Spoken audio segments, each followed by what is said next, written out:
c'est parti, c'est parti, parti. Salut les amis, aujourd'hui je suis comme un fou. Parce que ouais, quand t'es un gamer et qu'il y a la Games Week, bah t'es un dingue. Mais quand t'aimes les animaux, et bah t'es un dingue quand il y a le Paris Animal Show. Et aujourd'hui, et bah je vous emmène faire un tour. Donc j'ai pris mon équipe, ma caméra. On va aller faire le tour de ce salon. Il y a plein d'animaux, il y a plein de fabricants, il y a toutes les nouveautés qui existent sur le marché. Donc je suis hyper excité, je suis super content de pouvoir vous amener. J'ai hâte, je pense que vous allez kiffer. Allez, on y va, viens.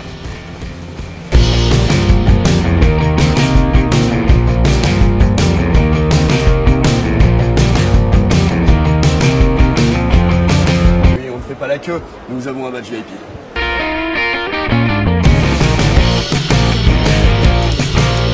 Ce qui est cool au Paris Animal Show, c'est qu'à la base c'est un salon pro, donc il y a toutes les nouveautés en fait de l'animalerie et les trucs qui arrivent un peu sur le marché, les nouveautés. Et là il y a un truc que je vais vous montrer, c'est super cool. Maintenant les plantes d'aquarium, on peut les acheter comme ça en fait. Elles sont dans des batteries, chacune dans un petit sachet, elles sont plus dans des cuves où vous pouvez demander à un vendeur de vous servir, donc ça c'est un peu chiant. Et ils les vendent comme ça dans des petits sachets, donc il y a de l'humidité à l'intérieur qui permet de les conserver jusqu'à 3 semaines, 1 mois dans la batterie. Et c'est un peu l'avenir quoi. En tout cas, moi ça me plaît de pouvoir choisir ma plante aquatique, parce que je t'apprends un petit truc, mais la plupart des plantes d'aquarium que tu as dans ton aquarium sont cultivées dans des serres où il fait très humide et elles se développent hors de l'eau. Et après elles s'adaptent à être 100% aquatiques dans ton aquarium. Donc ça ne pose aucun problème de les vendre comme ça, sous plastique.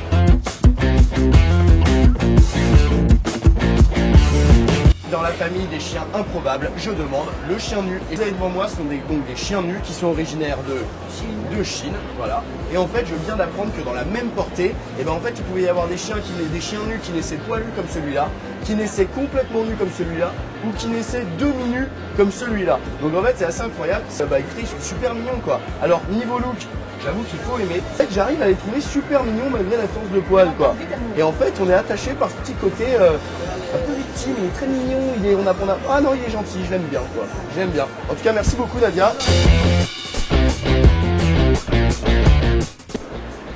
Et à Exposo, je retrouve mes amis de Dogs Love qui la dernière fois m'ont fait goûter ça. Vous vous souvenez? C'était très bon, je dois l'avouer. Maintenant, elles ont un truc pour chat, du Cats Love. Alors, j'ai réfléchi un peu, mais c'est non, parce que là, je sors du petit-déj. Désolé, toujours bio. C'est ça, c'est 100% naturel. C'est l'alimentation à la base pour humains, qu'on a adapté aux animaux. Donc, j'avoue, si tu veux prendre soin de ton chat, ce truc a l'air vraiment pas mal. Et je dois dire qu'elles m'ont montré un jouet pour chien qui m'a fait kiffer, qui s'appelle un Pippolino. C'est ça, j'ai dû répéter 4 fois Pippolino pour être sûr que c'était ça. Donc c'est un Pippolino. Alors ce truc, je vais vous l'expliquer parce qu'elles n'ont pas de micro. Donc du coup elles m'ont briefé, je vais vous l'expliquer. En gros, ce truc, vous retirez la gamelle du chien et vous lui mettez les croquettes à l'intérieur. Ce qui fait qu'en fait ça va lui faire de l'activité pour pouvoir trouver ses croquettes et faire rouler le truc et le temps qu'elle tombe. Pendant qu'il cherche ses croquettes, et ben, il s'ennuie pas, donc ça le déstresse. C'est anti-obésité parce qu'en fait il peut pas tout manger d'un coup et donc du coup il est obligé de se rationaliser et de prendre le temps pour manger. Et j'avoue c'est pas mal. Si votre chien il s'ennuie, qu'il aboie, qu'il est pas bien à la maison, franchement si vous le nourrissez avec ça, à mon avis ça va le détendre et ça va lui faire perdre le temps. Enfin le temps qu'il va passer avec ça, il va pas vous attendre et aller s'ennuyer quoi. Donc c'est trop cool. Et c'est pour Azote. Mais non, ouais. Ça c'est pour Azote. Oh putain, je suis comme un fou. Regardez, elle m'a offert la version XL. À vous déchirer, je vous adore. Merci beaucoup. Cats Love, elle mérite bien ça. Merci beaucoup. Petite plongée au milieu des récifs coralliens. Regardez ça comme c'est magnifique. Devant moi, vous avez 3 aquariums récifaux de 3 volumes différents. L'avantage, c'est qu'en fait, le matos pour l'aquariophilie récifale, il a pris un bond en avant de dingue ces 10 dernières années. Ils ont tout miniaturisé, ils sont vachement sur les LED. Donc aujourd'hui, c'est plutôt, j'allais dire facile, c'est pas facile, mais c'est possible de se faire un petit bac comme ça d'une centaine de litres avec des coraux vivants. Tu vois les coraux durs qui normalement sont un peu compliqués à maintenir, et bien aujourd'hui le matériel est là pour pouvoir t'aider. Donc il y a quand même plein de trucs à savoir, c'est pas un projet qu'on fait du jour au lendemain, mais c'est totalement possible. Les prix sont devenus plus accessibles qu'avant, donc je t'encourage à te renseigner sur l'aquariophilie récifale parce que regarde franchement comme ça envoie ce genre d'aquarium. Là les marques des bacs qui sont devant moi, ce sont des Blue Marine, c'est une nouvelle marque et les bacs ont l'air plutôt bien foutus en verre extra blanc avec une décantation à l'intérieur. Si tu ne comprends pas ma dernière phrase, je t'invite à te renseigner sur l'aquariophilie récifale, tu comprendras ce que je viens de dire. Si toi aussi tu aimes prendre soin des petits oiseaux qui ont froid en hiver comme les mésanges, les bouvreuils ou même les rouges-gorges, et ben cette gamme de produits pour oiseaux de la nature sont vraiment pas mal. On fait un peu la diff en sortant des trucs qui sont vraiment pas mal, type ça. C'est des verres de farine séchés et ça je peux te dire qu'en hiver les insectivores ils vont kiffer. Les merles et les rouges-gorges ils vont être hystériques.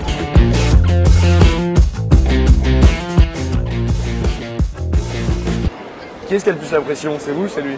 Les deux. Les deux? On Ok. transmet le stress. Ok. C'est quoi comme chat ça? C'est un abyssin. Putain, c'est super joli hein.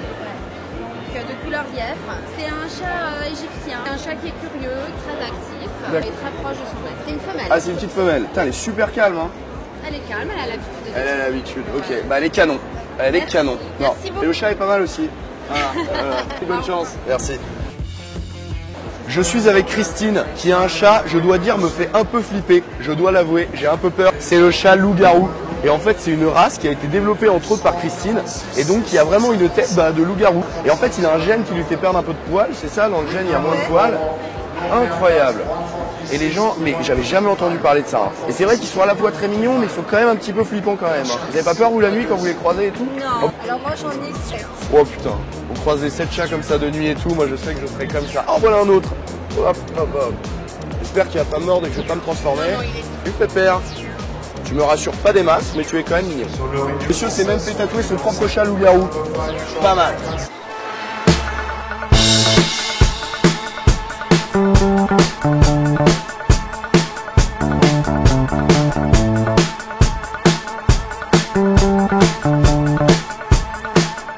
L'aquariophilie est bien représentée avec un stand ici de la marque Tenerly dont je suis fan, je dois l'avouer, et qui ont en fait des super petits bacs et qui font des matériels autour de l'aquascaping.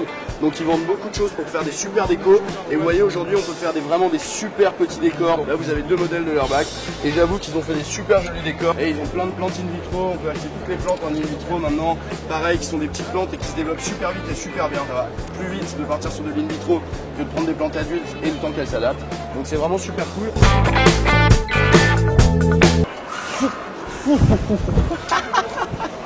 Petit focus sur une race que je viens de découvrir, le Bulldog Continental, et j'avoue je suis séduit grave. C'est une lignée en fait de Bulldog anglais à la base qui a été croisée avec le Old English Bulldog en Suisse. Ils ont été développés en Suisse et aujourd'hui, des années après, on a une nouvelle race, le Bulldog Continental. Donc vous voyez, c'est hyper mignon, c'est hyper joueur. Ça n'a pas tous les côtés physiques exacerbés du Bulldog avec une tête très écrasée où à la fin, s'il marche 2 km, il est éclaté. Là, c'est pas du tout le cas. Assez rustique, hyper sympa, un chien de famille assez idéal. Cela, c'est le domaine de Kouroul. Elle, c'est Mona, je l'adore. Et lui, c'est Jackpot. Moi, cette bouille. Ah, fais-moi le malin, hein. Toi aussi, tu manges bien des croquettes. 23 kilos, pèse 23 kilos. Mais en tout cas, c'est un super chien qui avait l'air très joyeux, mais qui là dans mes bras se dit merde, qu'est-ce que je fous là, je ne suis pas un chihuahua. Voilà. Mais en tout cas, il est top et je te kiffe, Jackpot. Allez. Je suis avec mon ami Angel de la ferme tropicale, qui a un animal incroyable à nous présenter. Franchement, j'en ai rarement vu. Bah, en même temps, si tu vis pas dans un cocotier, t'en croises pas tous les jours. Je vous parle, regarde ça, du crabe des cocotiers. Incroyable. Ça, c'est le plus gros crabe terrestre sur Terre. Ah bon? C'est un crabe des cocotiers. Et donc, comme son nom l'indique, il va vivre au milieu des palmiers et de notre coco. Mais là, il a taille adulte? Là, c'est un jeune spécimen. Ah, ça peut devenir beaucoup. Ah, mais oui, devient c'est ça. énorme. Je vois la photo avec la poubelle. Exactement, celui qui est en couvercle. Ah, mais ça devient monstrueux. Donc, en effet, ça, je vais vous mettre une photo, vous allez voir, ça devient énorme. Alors, vas-y, parle-moi un peu de cette bête. Déjà, pourquoi est-ce qu'il a 4 antennes? Ça, déjà, je comprends pas. En fait, c'est génial, c'est pas 4 paires d'antennes, c'est 2 paires d'antennes. Ok. On a des antennes qui vont servir pour découvrir l'environnement, palper autour. Ok. Et ces autres antennes, ça lui permet d'avoir un certain équilibre, de tester la salinité de l'eau et du coup de savoir si c'est de l'eau douce ou de l'eau salée. Incroyable. Tu vas me dire que les antennes peuvent tester la salinité de l'eau. Exactement. Il a un densimètre. Il a un densimètre. C'est un micro-capteur intégré au bout de ces antennes qui permet de savoir ça. Alors ça mange un peu tout, principalement le noix de coco, d'où son nom. Ah, d'où son nom, Et forcément. c'est surtout parce qu'il a assez de force avec ses énormes pinces pour briser des noix de coco. Oh là là. Il fait partie de la famille des Bernard l'ermite. Ok. Donc il est censé habiter dans les noix de coco. D'accord. Mais malheureusement c'est devenu trop petit pour lui. Il a une carapace au lieu d'avoir une coquille. T'as pas envie de te faire choper, non? C'est pour ça que je ne trappe pas à l'arrière. Alors, je me disais, il y va, mais il y va pas non plus franco. Je peux élever ça chez moi? Oui, il faut un terrarium adapté. On Ouais. crée un petit bout de plage en fait chez toi. D'accord. On s'installe, il faut gérer un peu d'eau salée et tout ça. donc, D'accord. voilà. Et il faut du matos et on peut l'élever. Ok, super. Comment ça vaut? C'est comme les crevettes, ça se vend au kilo? Ah, ça va faire cher le kilo ce que ça. Vas-y. Un spécimen de cette taille là, ça vaut dans les 500 €. 500 € le crabe. Ah bah putain, à ce prix-là, t'as intérêt à en prendre soin. Hein. Mais en tout cas, ça m'étonne pas parce qu'on n'en voit jamais. Et pour le coup, c'est une bestiole ultra rare. Et bah écoute, merci beaucoup Angel. Parce que franchement, ça, je voulais une bestiole un peu chelou qui venait de chez vous. J'ai été servi. Hein.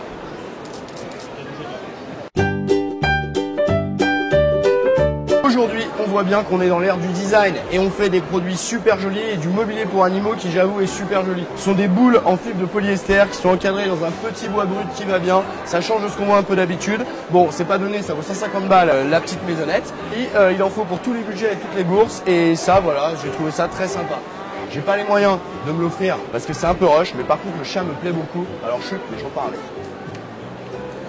qu'il y a bien un produit qui est en pleine explosion dans le secteur aquariophile. Ce sont un produit que tu achètes mais tu ne les vois pas, ce sont des bactéries. Elles vont avoir tout un panel d'actions dans ton aquarium et je dois dire que ces 10 dernières années, ça s'est développé à mort. Et là, je suis face à BacNet qui sont des bactéries françaises et ils ont tout un panel différent de trucs pour ton aquarium. Ça va être des bactéries pour acclimater plus rapidement tes poissons, mais aussi lutter contre les algues, mais aussi ça peut être des bactéries pour assainir le milieu de l'eau, mais ça peut être aussi des bactéries pour plein de trucs en fait. Je dois avouer que j'utilise des bactéries maintenant depuis pas mal d'années dans mes aquariums et c'est vrai que ça marche très bien. Les bactéries, elles existent aussi en monodose et en petites ampoules comme ça, tu vois, tu n'as que cassé de chaque côté et boum, tu verses dans ton bac.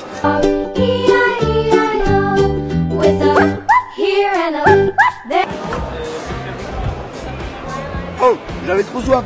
Et en fait, ce truc, c'est pour donner envie aux chiens et aux chats de boire. Tu sais, il y a des chats, parfois, ils veulent attendre que tu leur ouvres le robinet et ils aiment pas boire à la gamelle. Ils sont là, oh, j'ai soif. Mais il y a quand même une gamelle, ils en veulent pas. Et avec ça, avec le mouvement d'eau perpétuel, tes chats vont pas hésiter et vont se dire, oh, il y a de l'eau qui coule.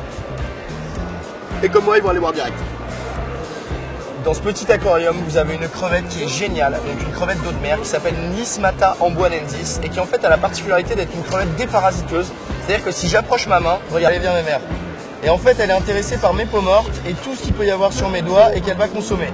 Et dans la nature, elle va faire la même chose en fait, mais avec les poissons qui vont s'approcher d'elle, ouvrir la gueule et elle va rentrer dans la gueule des poissons pour les déparasiter, leur enlever toutes les petites saloperies qu'ils vont avoir sur le corps. Et en fait, c'est un échange de bons procédés parce que le poisson il mange pas la crevette et elle le déparasite. Et c'est marrant parce que vous voyez, elle est pas du tout apeurée et dès que j'ai approché ma main, elle m'a sauté dessus pour essayer de grappiller des petits trucs dessus quoi. La nature n'est-elle pas magnifique? Décidément, l'eau de mer c'est méga tendance, c'est Red Sea que tout le monde connaît. Si tu connais l'aquariophilie, tu connais. Ils ont fait des bacs de présentation super jolis. Leurs bacs sont très bien faits. Et à la différence de ceux que je t'ai montré tout à l'heure, et ben dans le meuble, là il n'y a rien. Hein, et tu vas te dire, mais il est où l'équipement? Et ben l'équipement il est derrière. Ils ont tout mis dans le fond du bac. Putain, je peux même pas être tranquille, j'ai même croisé des potes. Justin Reptile et Terra Raco. Allez voir leur chaîne, ils ont des chaînes sur les reptiles, elles sont cool. C'est la nouvelle génération ça. Je viens de passer à côté d'un stand, j'avais faim et j'ai vu des cookies qui m'ont donné envie. Sauf que je viens de me rendre compte que c'est pas du tout pour les humains, mais c'est pour les chiens, ça, Corinne. C'est pour les chiens, oui. Donc ils sont comestibles pour les humains. Tout à fait. Ingrédients agréés alimentation humaine. Et où est-ce que tu fabriques ça? Tu fabriques ça chez toi? Non, dans un labo. Ah, tu as quand même un labo parce que forcément pour l'alimentation animale, il y a toutes les normes. Les mêmes normes que pour l'alimentation humaine. Génial, mais par contre tu fais tout toute seule. Toute seule, de A à Z. De la conception du logo, du packaging, la conception des recettes, la mise au point, la fabrication, le conditionnement, l'expédition, tout. Je suis toute seule. Tu peux goûter? Tout à fait. Je vais goûter. Ah, j'aimais bien quand je goûte des trucs et un biscuit pour chien, c'est marrant quand c'est moi qui goûte et que c'est pas vous. Hein. Alors pas mal. Pas mal, la pain d'épices. J'ai l'impression d'être goûté. Eh ben, j'ai bien fait de m'arrêter sur mon stand. Merci Corinne. De rien. Merci beaucoup. Et petite nouveauté, je ne connaissais pas ce produit. En fait, ça, c'est fait pour enlever les poils de ton chien. Quand tu le déplies, tu retrouves ça à l'intérieur, qui est en fait un sticker. C'est un espèce de sticker autocollant géant. Ça colle. Ça, tu l'appliques, tu vois, clac, sur ton canapé, sur le siège de ta bagnole, ce que tu veux. Et quand tu l'enlèves d'un coup, eh ben, il n'y a plus aucun poil. Eh mais regardez, ils ont même pensé à moi pour fêter mes 20 000 abonnés. Regardez.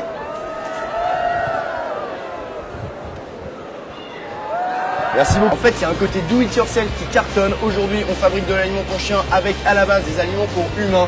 C'est pas la première fois que je vous le dis, mais là encore c'est pareil, je pourrais le manger. Donc c'est fini le oh c'est de la pâtée pour chien. De toute façon, tu vas pas donner à ton chien un truc que tu mangeras pas toi-même hein, entre nous. Donc ça, eh ben c'est pas mal. C'est fait maison. Regarde, c'est dans un petit pot de verre. Donc il y a un petit côté très charmant et comme le verre à moutarde, tu pourras le garder après. Ils ont fait toute une gamme, alors ça c'est au poulet, donc pour chien, mais il y a aussi évidemment pour chat, tu vois, ils sont malins, ils font pour tout. Et il y a aussi le chat pour le haut saumon, donc ton petit chat va apprécier. Il y a toute une gamme, ce sont des produits naturels, c'est fait en France, c'est la tendance. Et qui a eu du pif ce matin en disant que ce chat était même le plus beau des plus beaux? Et ben c'est Bibi, parce qu'aujourd'hui, la Bissin, eh ben, elle a tout gagné, Best of Best Cats. Bravo. Bravo. Bravo. Et on retrouve derrière moi une maison d'édition qu'on ne présente plus, Animalia Édition. Si t'aimes les animaux, tu les connais forcément. Regarde, Reptile Mag, tu connais? L'eau de mer, Zebrazomag, ça c'est un bon magazine sur l'eau de mer, je le disais avant. Hop, Aquamag, la référence, les magazines. Et ça c'est le petit nouveau, je ne connaissais pas, le magazine sur les bassins. Alors je kiffe parce que chez ma mère j'ai un bassin sur des coils, vous le verrez bientôt. Et donc je dois dire que ça, je pense qu'ils ont déjà gagné un abonné de plus. Ça y est, c'est gagné. Allez, on va aller faire les papiers.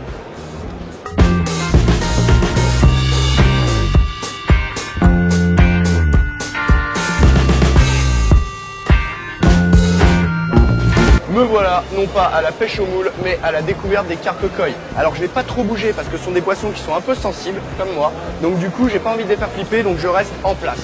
Les carpes que j'ai à mes pieds sont des carpes koi qui viennent du Japon. Donc en fait, au Japon, il y a toute une culture de l'élevage de la carpe koi qui est très démocratisée. Et nous, en Europe, on aime de plus en plus les carpes koi et de plus en plus les carpes koi japonaises. Parce qu'il y a des carpes koi qui sont produits un peu partout dans le monde, en Israël, en Europe aussi. Mais le top du top, la mecque de la carpe koi, c'est le Japon. Et là, en fait, je suis dans une installation qui appartient au label des couleurs de Niigata, comme vous voyez derrière, qui est un label qualité sur des carpes koi et qui s'engage en fait à fournir au magasin que des koi d'excellente qualité. Ils sont très à cheval sur le stress imposé aux poissons et tout ça, donc ils prennent vraiment grand soin de leur koi. C'est vraiment, voilà, parce que ce sont des poissons en fait qui sont, déjà qui s'apprivoisent plutôt relativement bien. C'est-à-dire que si vous avez des carpes koi, vous savez qu'elles viennent manger facilement dans votre main au bord de votre bassin. Ce sont des poissons qui sont plutôt faciles à accueillir. Si jamais vous concevez un bassin qui est dédié à ça, évidemment sur des poissons de bassin de jardin, on ne maintient pas ça en aquarium.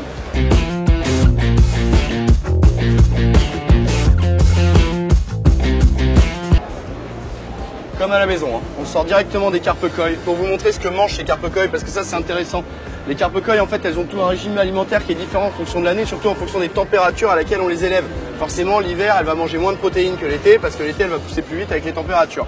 Donc en fait il y a une marque qui s'appelle Hikari, qui est une marque de nourriture japonaise pour les carpes koi, qui est clairement le leader du secteur. Monsieur Hikari, il est là, on va le montrer. Monsieur Hikari, venez avec moi, come. Nice to meet you. Nice to meet you. Fine, thank you very much. Ce monsieur en fait donc est japonais. C'est le patron de Hikari. Yesterday you told me that many breeders in Japan use your food. What is the percent of breeder using your food? Il y a à peu près 600 éleveurs de carpes koi au Japon.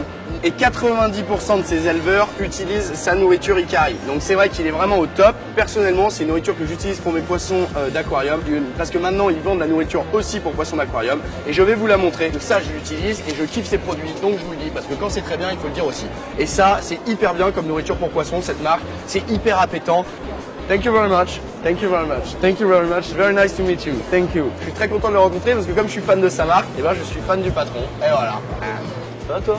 Ils font même des goodies, vous voyez, regardez, ils font des goodies autour des carpes koi. Donc ça c'est un clip, koi clip, je sais pas quoi ça sert de clipper, mais je le kiffe ce clip. Ça c'est un mug, tu connais. Ils ont même des petits éventails, vraiment au Japon, culturellement la carpe koi est hyper ancrée. Je te rends compte, comme je suis fan d'animaux, pour être fan de goodies, une marque de nourriture pour poissons, ouais, bah franchement, en vrai je les kiffe. Et voilà, Paris Animal Show, c'est fini, on se quitte avec cette bande de trop mignons qui sont des bébés Filao Sandy. Il y a des chats qu'on voit pas souvent qui ont en fait un caractère de chien de berger dans un corps de molosse. Je sais même pas si je vais réussir à sortir vivant de cette séquence.